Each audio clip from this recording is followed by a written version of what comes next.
introduce myself first. I'm Jennifer Hafer.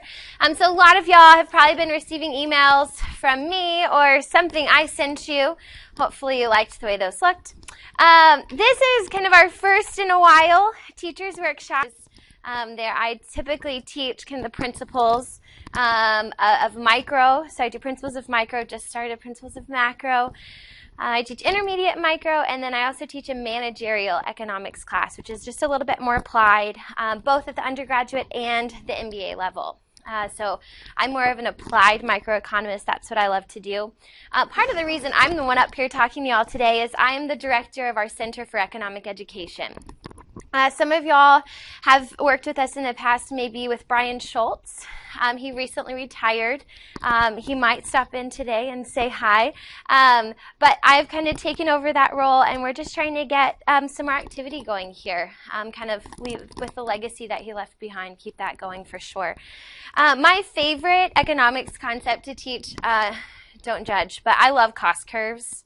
Like, I know that y'all mentioned the graphs. The supply, that is just, I love graphing. The line, they're so beautiful. My students just think I'm the craziest. But, you know, if a line is shaped one way, how much information do we get from that? So I've gone to a couple of high school classes and helped out with that topic. Or a lot of y'all mentioned some interesting things. I took some notes.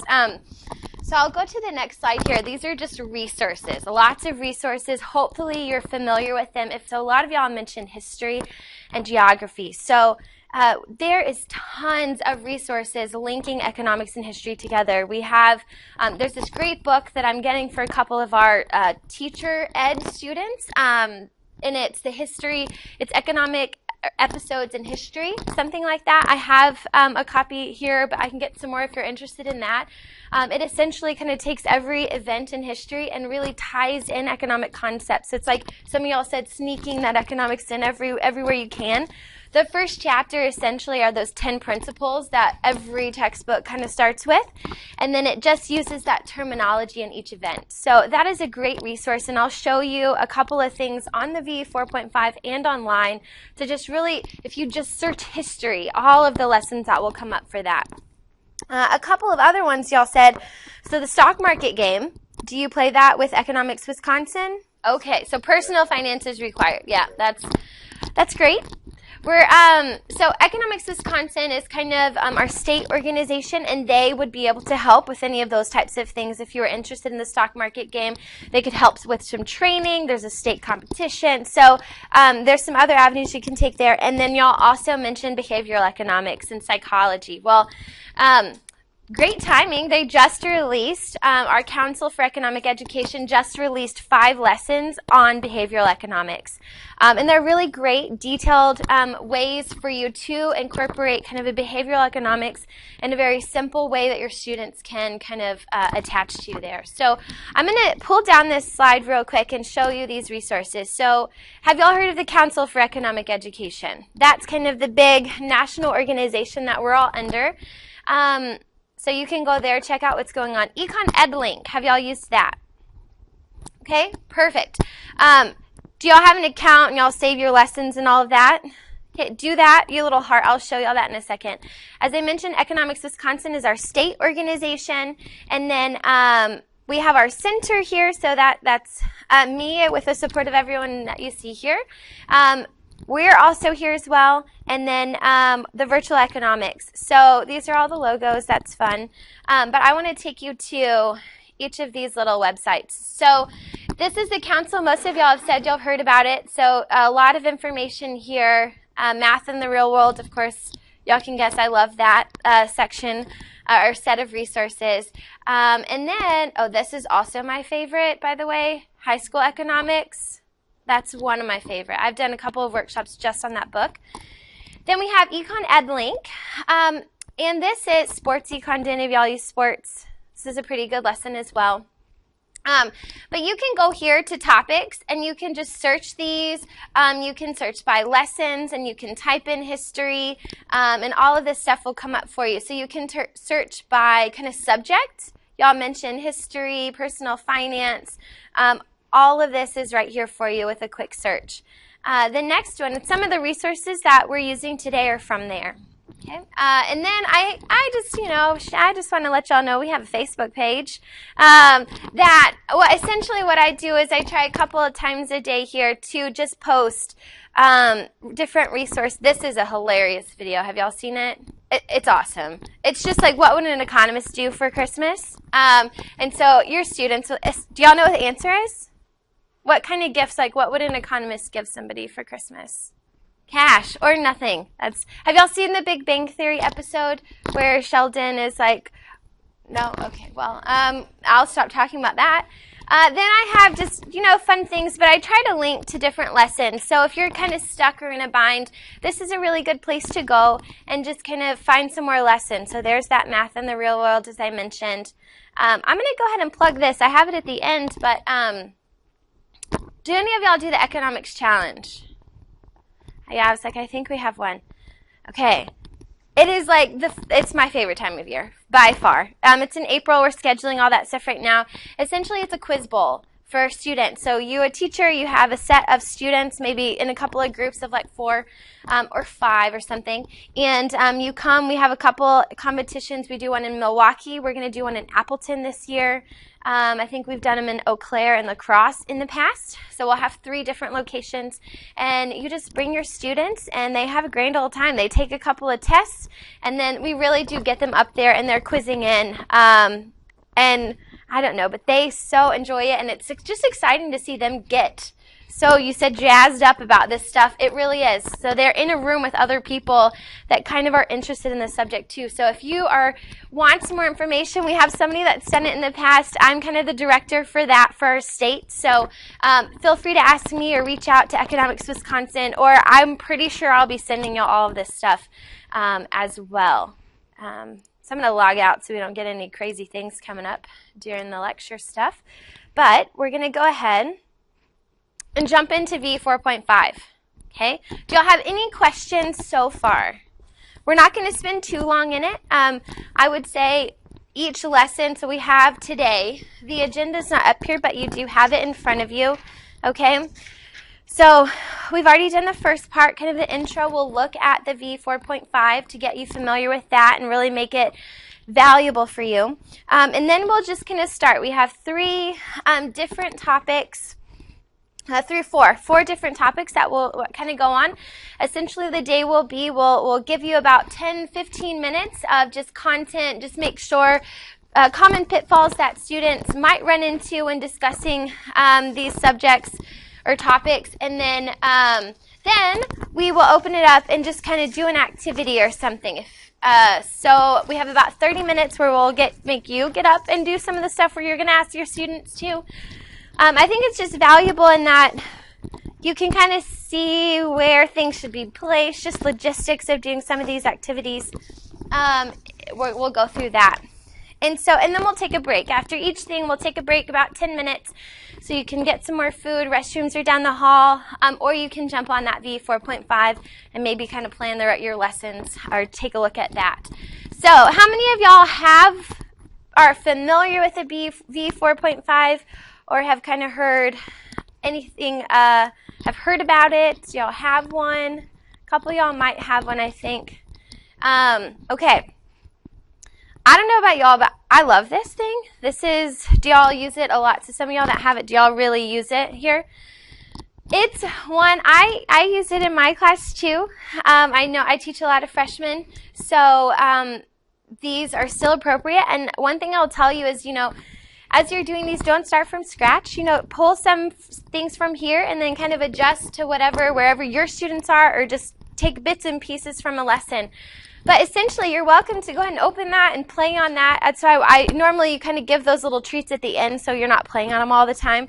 But I'd rather you kind of get on there, and if y'all have questions, let's figure it out. But if you want to do that, if not, I'm just going to go here, and this again is all recorded, so you can go back and check it out. But all you have to do is plug that jump drive in. If you're connected to the internet, when you search for lessons, the ones that are on that Econ Ed link that I said before will pop up. If you're not connected to the internet, they just don't. Okay, so if you don't have internet, or you do, this is still going to be a great way for you to find things. Now, there's two ways to really search this. And you can either do it by concept or lesson. I'll do the concept real quick. I'll tell you, I live in the lesson section. But if you're just like, oh, I need to teach a certain topic, maybe it's supply and demand. Several of y'all mentioned that. You come down to the micro section. You click on, well, supply and demand. There's supply. Oh, they separate them. That's confusing. So go to supply. Okay, and what it has here is a quick overview, just common things that you need to make sure you know. There's a little video if you wanted to show this to your students as an introduction to this lecture or topic or something. Each of these guys here, if you click on that, it'll give you the definitions. So it really is kind of helping you with all of the background information before you start kind of telling your students about this. And it's pretty long. Okay, so it's good, I would say. And then there's some lessons. So if you really just wanted to jump in, all of the lessons about supply are attached here. Okay.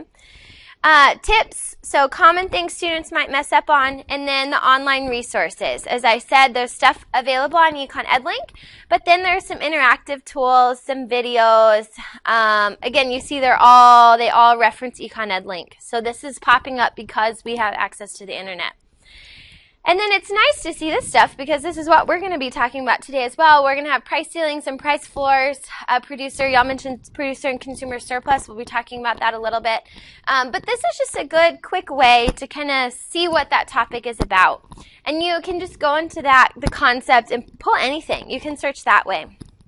As I said before, browsing by, I'll go back so you can see it, but browsing by the lesson. That's how I typically operate. Again, find what works best for you.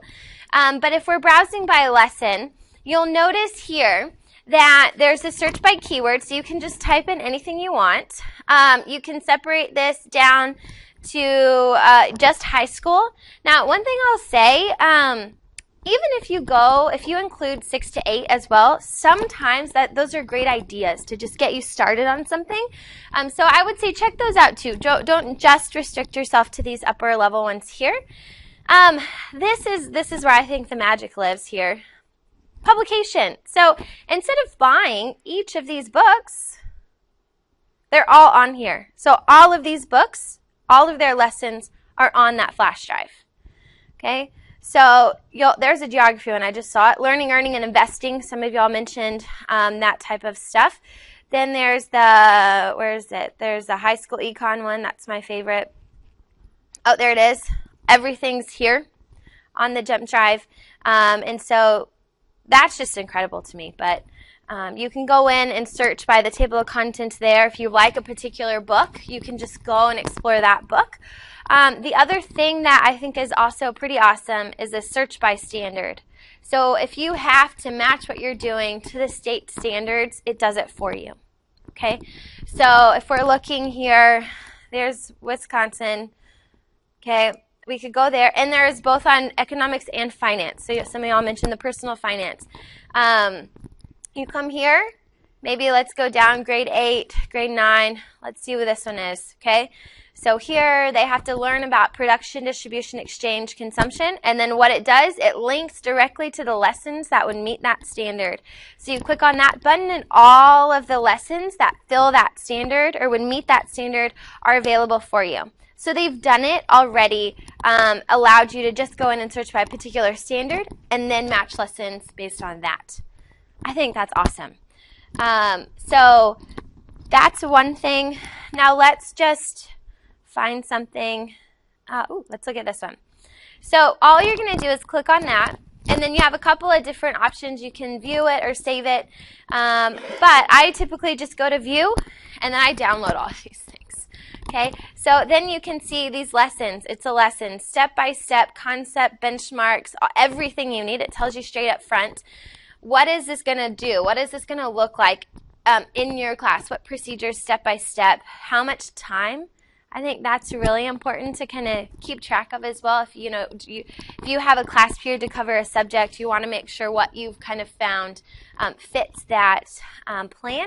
And then it gives you all of the answers here, and then it gives you the visuals as well, and the student activities. Okay, so everything, essentially behind every lesson is this. Okay, step-by-step procedures. kind of whatever you're looking for. And like I said, you'll find a publication that you really like, and you'll just kind of live in that one. As I said, there are a couple, there's a lot of history ones. I'm trying to think of the one. There's a really good one. The book I mentioned isn't on here, but if you're interested, let me know. I'm in talks with the publisher right now to get a couple of them. But I would say there's a lot of resources here, whether it's personal finance, whether it's history, the psychology stuff. Again, those are some new behavioral lessons on that.